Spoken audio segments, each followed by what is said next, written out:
Hello and welcome to tutorial 224, and in this tutorial we're going to be looking at part of the charting host method, and that is the jump to, or rather the scroll to. So in other words, what I've created here is a little form, and I can put in a new date by clicking on this little button, choose another date and potentially a time. We'll leave that as it is, and then say jump to, and then you'll see that we immediately go to a bar close to that time and date. In fact, the first bar on the chart is the date. It's actually the 10:45 bar, and that is only because we've got a 15-minute chart. So let me show you how you can create something like this. What I've got set up here is I've got my program applied to the chart. It's called tutorial 224, and what I'm going to do is turn that off.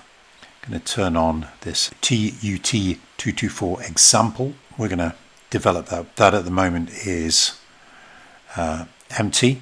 So let me just show you how you'd go about creating something like tutorial 224. So first of all, I would right click on my development page and say add form. Then, having added the form, we need to add a couple of things to it. One of them is the date time picker. So I'm going to just drag that onto the form and reposition it a little bit. We're also going to need a button. So again, I'm going to drag that onto the form. And this, if you see to the right of the screen, we've got the opportunity to make changes to that. For example, we might want to change button 3 to something more meaningful, and we might want to change the colors. So in this case, I'm going to make the back color blue, the fore color white. We'll just leave the name of the button as it is at the moment. But one thing we do need, we're going to need an event, and we're going to have an event when we do a mouse click. So I'm going to double click there. Okay, so let's just go back to the program, and you'll see it has added something to the program, but it has also added, we can't see there, a whole load of stuff in the designer generated code. And in a moment we're going to be copying that into the program, saving ourselves a lot of timing. But before we do that, we need to add a charting host as well. So I'm going to double click on the charting host, and if we just close down this output, you'll see now that in component tray we've got the charting host added. So what we now need to do is go into the designer generated code. I'm going to go Control A to copy, Control C to or rather Control A to select, Control C to copy. We can then go into our program and copy that into the program. Now, if I verify this now, we're going to get an error. Let me just try that. And the reason for that is at the moment we've got the code in our program, but we've also got it in the designer generated code. So we need to solve that.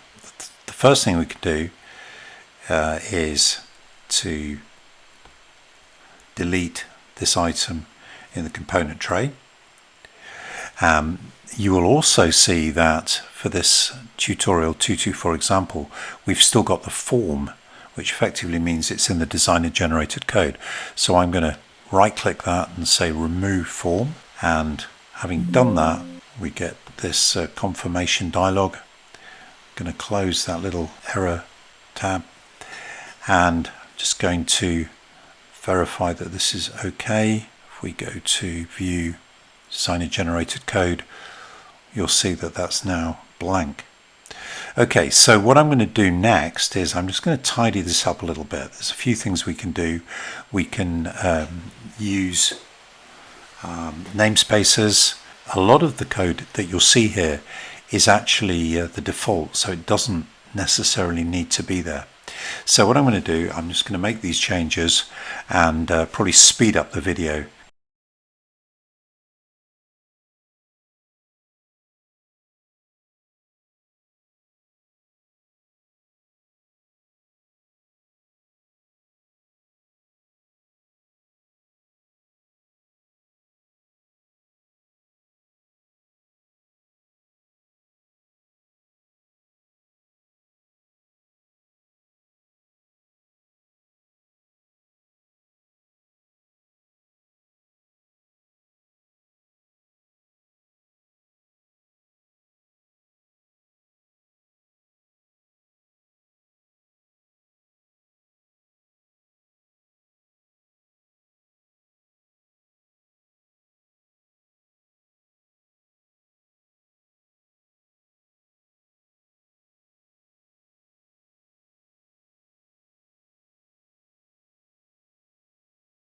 Okay, so having done that, I'm just going to try and verify the program, make sure there's no problems.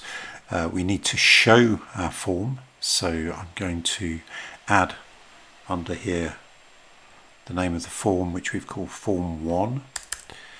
Form 1, and then we need to go dot show.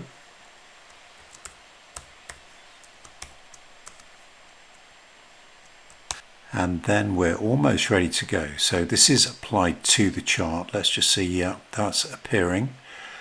We might have changed the size of the form a little bit better than that, but that's gonna work. Now the only thing is, at the moment we click on that, nothing's gonna happen because we've set up an event when we click on the mouse, but we've not put anything in there. So we need to change that, and the key thing here is that the date time picker, which we've called date time picker 3, that's going to include the value, or the date in this case, because we're using the format long. So what we can do is take that, and when we click the button, we want to go to that value, and we're using a charting host. Incidentally, I can just tidy that up a little bit further. We don't need that there because we've got the namespace charting, but I can take charting host 1, copy that, and then press period. It's going to give me all the different things that we have available, and what we're looking for is ScrollTo. There it is, and then that takes as an input a date time, and our date time is going to be in the date time picker dot and then value, like so. So I'm going to verify this, and we have it applied to the chart already, so let's try modifying it. Notice there's no time here. We'll look at that in just a moment, but let's put the 2nd of November and click the button, and you'll see we're going to the 2nd of November. That's the first stage. Clearly we would probably want to rename some of these buttons and so on, so that we can see what's going on a little bit more clearly. But one thing that we perhaps do want to do, and that is add the time, and we can do that by modifying the date time picker format. So at the moment we've got it as format long. If I delete that and then press period, you'll see we get the option of custom, and then having done that, we need to actually create a value using custom.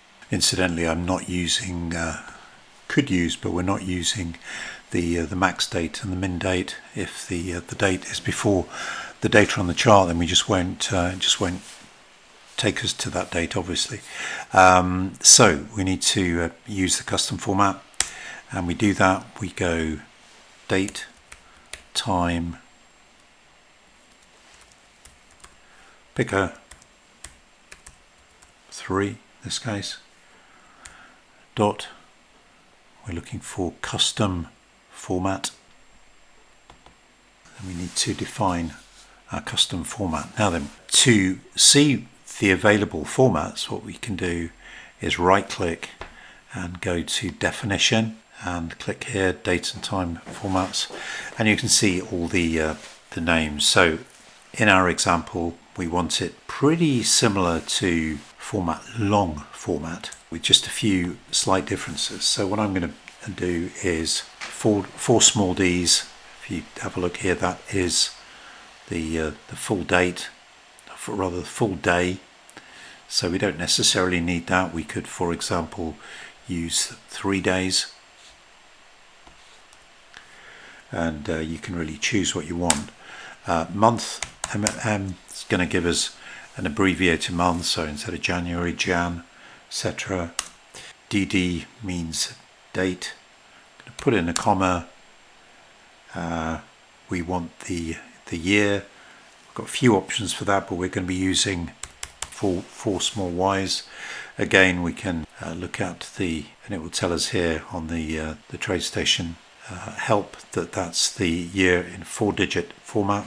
And then the bit that's going to change from the format long that we had just previously a few seconds ago is we're going to add the time. So I'm going to have HH, which is the hour in 24-hour format, followed by minute. We need to use the equal sign and put this in quotes as follows.